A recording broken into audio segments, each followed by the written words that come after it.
News, सच जरूरी है। दर्शकों नमस्कार, मैं हूं निशान भाई। आप मुझे देख रहे हैं MNS न्यूज टीवी पर।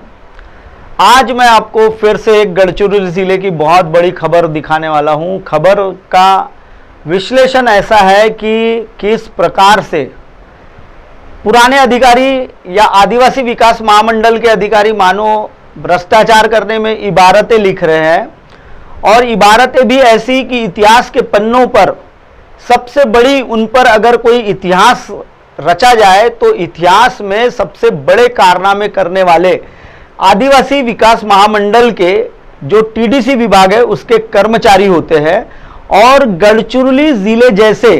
राज्य की सरकार गढ़चिरौली जिले में वह हर एक योजना पहुंचाना चाहती है जिससे वहां के लोगों का विकास हो, सर्वांगीण विकास हो, और वहां के लोगों का जो दर्जा है, रहने का दर्जा है, वह सुधरे। आदिवासी समुदाय का पूरा इलाका होने के बावजूद गढ़चिरौली जिले के आला अफसर बड़े पैमाने पर भ्रष्टाचार में इबारतें लिख रहे हैं। हाल ही में एक ऐसा मामला उजागर हुआ है। आदिवासी विकास महामंडल के जो प्रादेशिक व्यवस्थापक है बावने, जिन्हें अभी प्रभारी के रूप में रखा गया है, और उन्हीं के साथ उप प्रादेशिक व्यवस्थापक BS बर्मरकर, यह जो दो लोग हैं यह मिलकर सबसे बड़ी इबारतें लिख रहे हैं। इतना बड़ा मामले की अभी नींव ठंडी भी नहीं हुई है, जिसमें 6 करोड़ 2 लाख रुपए का मामला है, जिसमें प्रादेशिक व्यवस्थापक कोटलावार यह सलाखों के पीछे है। लेकिन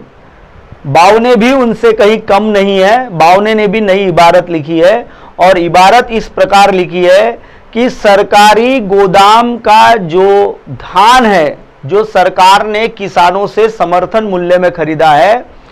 आदिवासी विकास महामंडल के सेंटरों पर जहां धान खरीदी किया जाता है, उन सेंटरों पर बारिश के मौसम की वजह से धान खराब न हो, क्योंकि आदिवासी विकास महामंडल के पास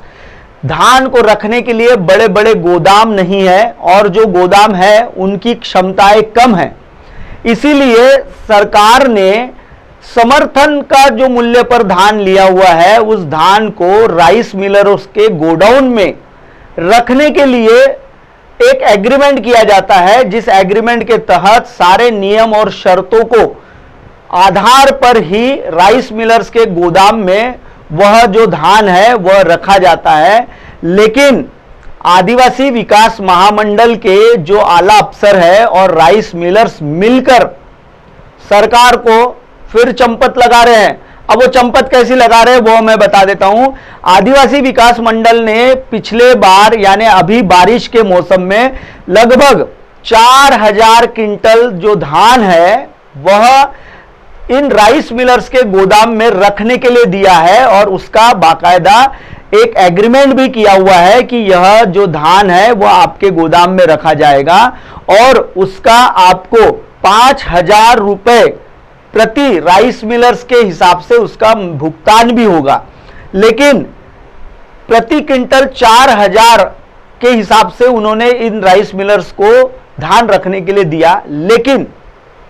अब यहां सवाल उठता है, आखिर यह न्यूज हम आपको क्यों बता रहे हैं। वो बताने का मकसद यह है कि आदिवासी विकास महामंडल के जो प्रभारी जो अधिकारी है, जिन्हों के प्रादेशिक व्यवस्थापक है, वह बावने करके जो है, इन्होंने लगभग मुरलीधर बावने ने लगभग 60 गांठ कर और आदिवासी विकास महामंडल उप प्रादेशिक व्यवस्था का BS बरकमवार, ये जो 2 व्यक्ति है, इन 2 व्यक्तियों ने आदिवासी विकास महामंडल का जो धान है वह राइस मिलर्स को दिया जरूर है, लेकिन राइस मिलर्स और इन अधिकारियों ने मिलकर गढ़चिरौली जिले के लगकर निकटवर्ती जो गढ़चिरौली जिले का जो इलाका है, या गढ़चिरौली जिला बोलिए या वड़सा जो तहसील है वड़सा का, उन इलाकों का जो धान है वह छत्तीसगढ़ में बेच दिया गया है। अभी आपको मैंने कल एक जो खबर बताई थी, उस खबर में बताया था कि लगभग जो मामला है कोटलावार का वह गरमाया क्यों था। 6 महीने आखिर वो राइस मिलर्स चुप्पी क्यों साधे थे डीओ मिलने के बावजूद, क्योंकि सरकारी धान का जो रेट था, सरकारी जो धान लिया गया था उनका जो डीओ का रेट उनका 1900 रुपए के हिसाब से तय किया गया था, लेकिन मार्केट में 2200 रुपए का रेट धान का, मोटे धान का रेट जो है वह अभी शुरू होने की वजह से वह मामला उजागर हुआ, और वह भी एक हमारी खबर की वजह से ही उजागर हुआ था। लीना बंसोड़े मैडम ने वह खबर के ही आधार पर उनकी जांच की और 6 करोड़ 2 लाख रुपए का जो सरकारी धान का जो घोटाला है वह उजागर हुआ था। ठीक उसी प्रकार जो अहेरी का जो सेंटर है, उप प्रादेशिक कार्यालय जो अहेरी का है, उसके अहेरी के सेंटर का जितना भी धान जो राइस मिलर्स के पास जमा था वह तेलंगाना राज्य में बेच दिया गया है।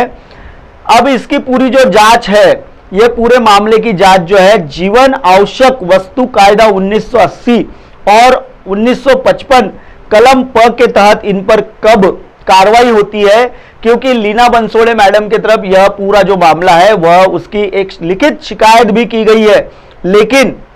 अब यह मामले पर क्या होता है यह हम आपको बताएंगे। और यह जो मामला मैंने अभी आपको बताया यह आपको जानना जरूरी था, क्योंकि गढ़चिरौली जिले में बड़े पैमाने पर धान घोटाले को अंजाम दिया जा रहा है। आखिर इसके पीछे का मास्टरमाइंड कौन है वह भी हम आपको बताने वाले हैं, क्योंकि हमारी जो एमएनएस न्यूज चैनल की टीम है वह आज गढ़चिरौली जिले के ही दौरे पर है, और आज इस वक्त वह गढ़चिरौली में मौजूद है हमारी टीम, और बहुत सारी जानकारियां इकट्ठा करने वाली है, और उसके बाद हम आपको बहुत सारी इस पूरे मामले की पूरी गंभीरता से आपको हर एक दस्तावेज के साथ आपको जानकारी देंगे। फिलहाल वक्त हो चला एक दर्शकों ब्रेक का। ब्रेक से लौटने के बाद देखिएगा मेरे साथ फिर एक मैं गढ़चिरौली की आपको खबर बताऊंगा, और उस खबर में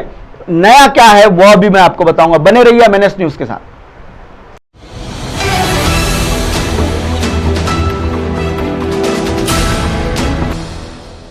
ये है एमएनएस न्यूज नेटवर्क और आप देख रहे हैं एमएनएस न्यूज।